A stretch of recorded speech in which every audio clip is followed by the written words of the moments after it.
talk to you about Orbitz Rewards, the journey we took to launch it, and the great results that we've had, as well as hopefully share some views. That's for it. Okay. And share with you a couple key takeaways that we've learned over time. Really quickly, how many of you are familiar with Orbitz Rewards? Great. Well, for those of you that are not, I'm going to show a quick video that should introduce you to the program. Travel rewards usually take forever to earn and even longer to redeem. Introducing Orbitz Rewards, the instant approach. Earn rewards in an instant, redeem in an instant. Book a flight, use rewards for the hotel. Book the hotel, use them to stay longer. Book a package, well, you get the picture. So you're hanging 10 before you can count. Doing the hula before you can say hola. Think reward, redeem, relax, repeat. Sign up this very instant. Orbitz Rewards, instant vacation gratification. All right. So now that you're familiar with the consumer piece, which is really, it's a rewards program you earn on every single transaction that you have with us, and then you can use it on hotels. And our currency is an Orbuck. 1 Orbuck equals $1. But the journey to launch Orbitz Rewards was actually quite long. So we decided in early 2011 that it was time for Orbitz to launch a rewards program. The travel industry is synonymous with rewards programs, and we were really one of the last travel brands out there that didn't have any kind of rewards program. So we set out on quite the journey. So it was almost 3 years between when we decided to kick it off and actually launch the program at the end of 2013. One of the things that was really key for us was not to just have a rewards program for the sake of having one. We wanted really to accomplish 2 goals. One was obviously to improve our customer retention. So we wanted to get customers to come back, and instead of comparing us to Expedia and Hotels.com, we actually wanted them to just come and book with us.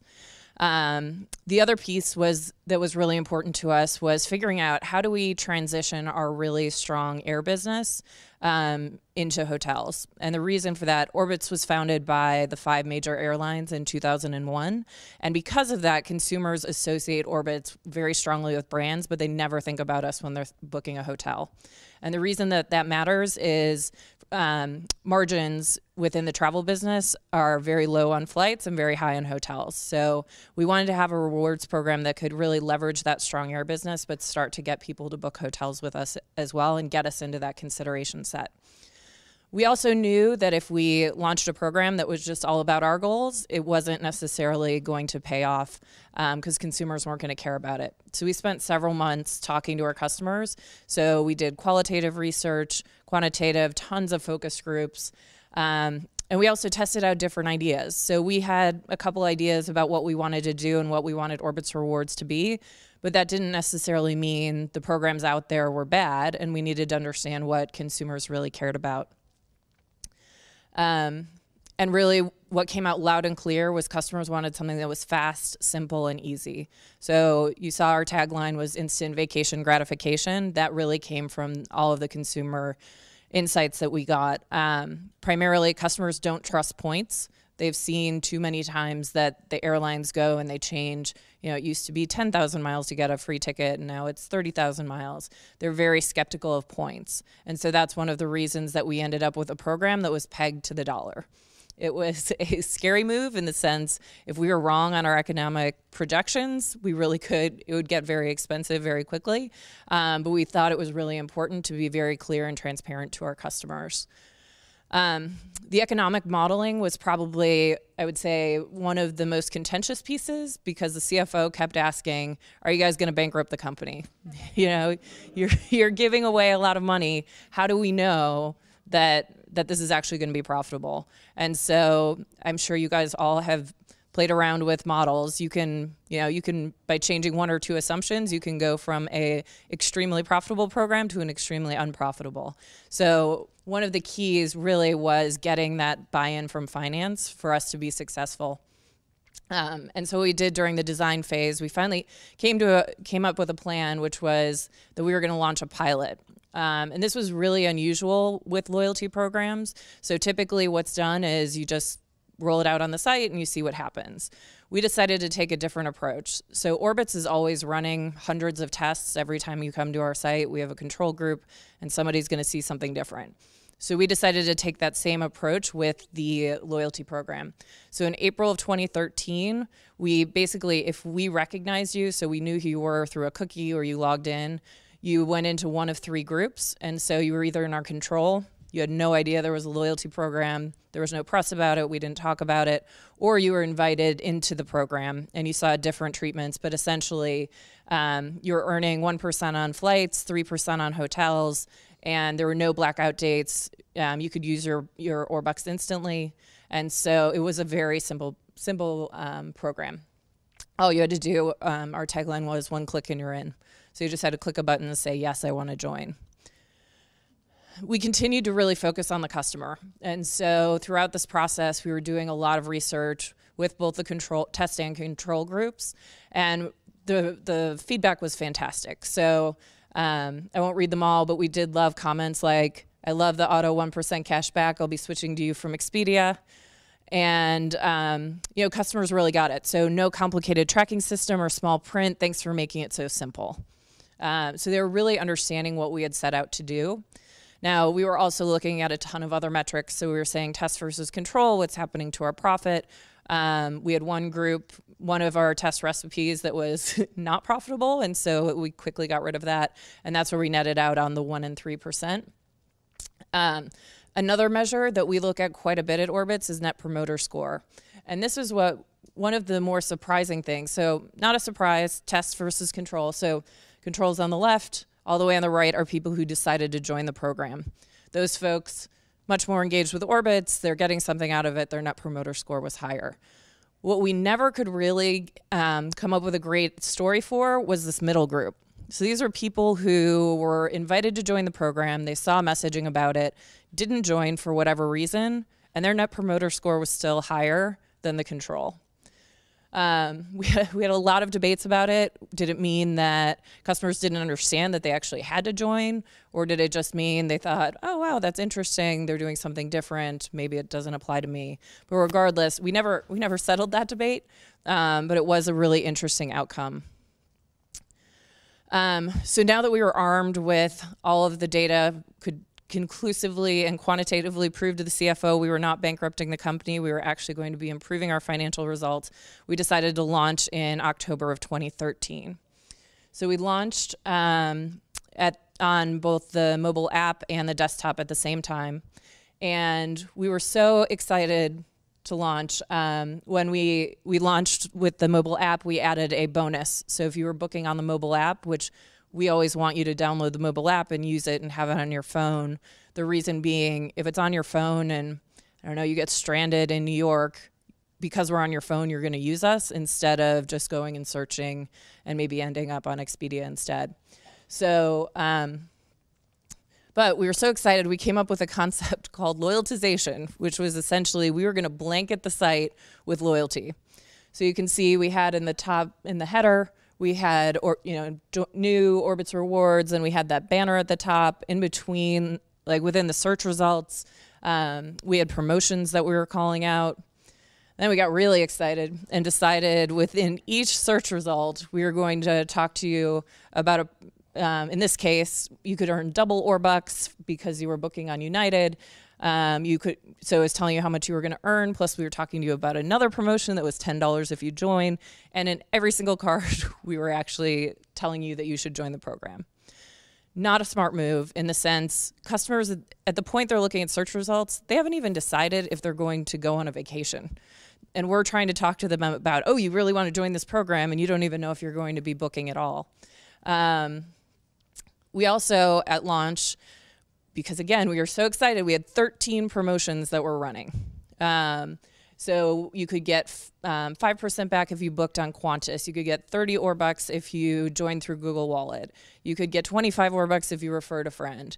It was way too much. And so we were so comfortable with the program at that point that we felt like, hey, we want to shout about it and talk and have all these great opportunities when a large portion of our customer base had no idea what the program was. It was their first introduction to the program, and we really muddled the message. Customers from the beginning were saying we want something that's simple. And that was something that is really a core tenet that we talk about a lot. We thought we were simple. We talked to ourselves about how simple we were. And then when we went out, we actually weren't. And then we decided to make it even more complicated. And we launched the Orbitz Rewards Visa card in April of 2014. So we never showed this to consumers, but this was how we talked about it internally. And I see some confused looks, and I'm not surprised. So essentially, the idea was you were going to move up the value ladder. So 1% on flights, 1% on packages, 3% on hotel if you book on the desktop. Then if you use our mobile app, you're going to get 2% on flights and 5% on hotels. And then if you use our credit card, you can get 6% on packages, 7% on flights, and 10% on hotels. Way too much math, way too complicated.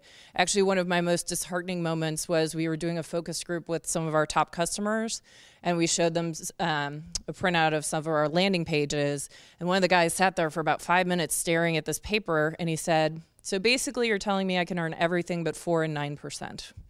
And he was right. That's actually true, because if you booked your hotel on desktop and got the 5%. So it was just such a wake-up call of, wow, these are our top customers. They're booking with us several times a month, and they don't understand the program. A program we kept telling ourselves was very simple. So we spent 6 months on simplification. We really took a step back. We changed our landing pages. So we deleted 3/4 of the words on the landing pages and saw a 20% increase in joins. We deleted 2/3 of the words on the landing pages for the Orbitz Rewards Visa card and saw a 50% increase in applications to the card. Customers told us up front, and we really lost sight of it. They wanted something that was simple. And so when we went back to our roots, we started to see great results. We stopped talking to you about percentages if you haven't even joined the program.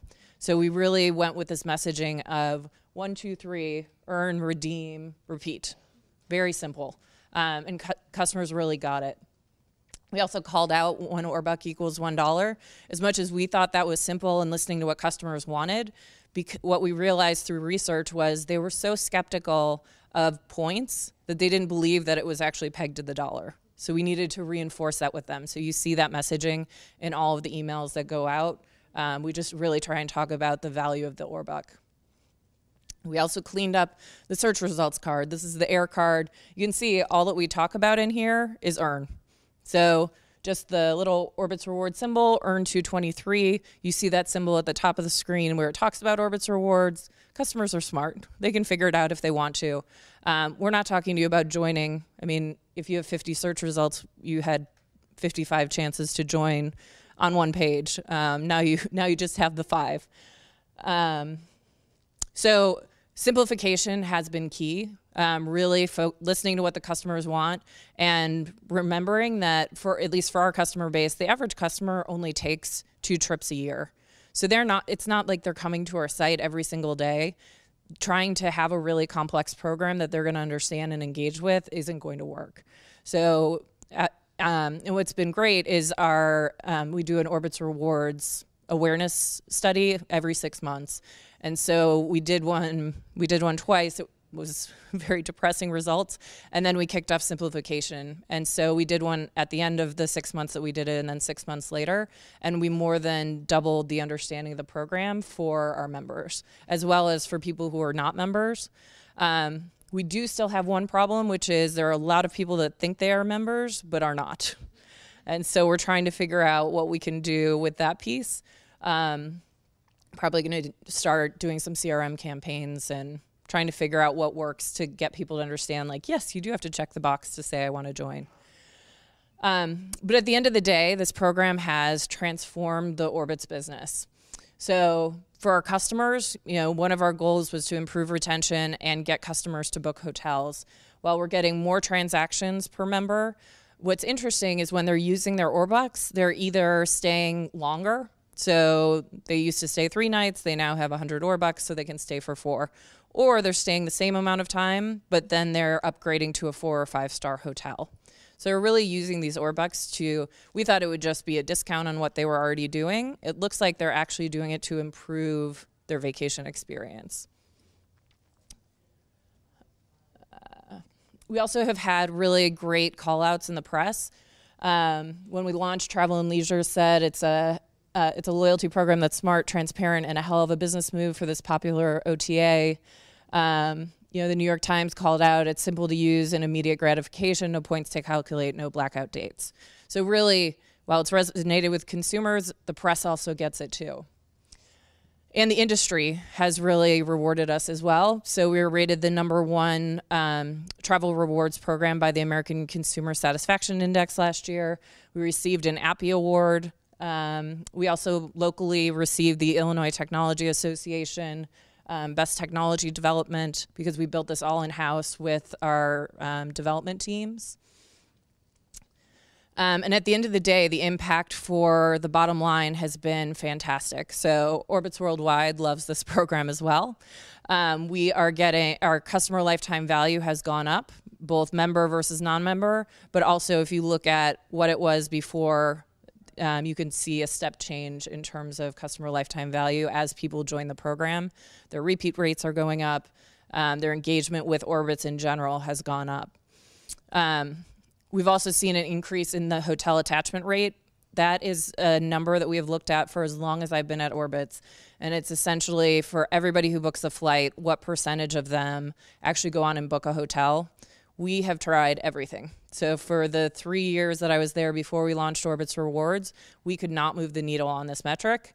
And we've actually seen it go up 70% over the 2 years that we've been there, that we've had the program. Now we're, at this point, our 2-year anniversary is next week, and we are pretty far away from the pilot. So one of the questions the CFO now asks is the pilot data still valid? So do we think we're still getting incremental transactions? And there's no great way to answer that question because we don't have a control group. We can't go and unenroll people from the program or start hiding it. But we do look at some other metrics. So one of the metrics is what percentage of customers had never booked a hotel with us before. That's over 50% of our members. So we are getting completely new customers to come and book hotels. And the last piece, which was very surprising, was that this has actually been a bit of an acquisition tool as well. So I think you always think about loyalty as a retention play. That's how we thought about it. When we started digging into the numbers, over half of our members were completely new to brand when they joined. So they had never booked with us, no history. They just saw it on the site, thought it was compelling, and came and booked with us. So it's really been great to see how we've been able to impact, different customers at different points in the life cycle.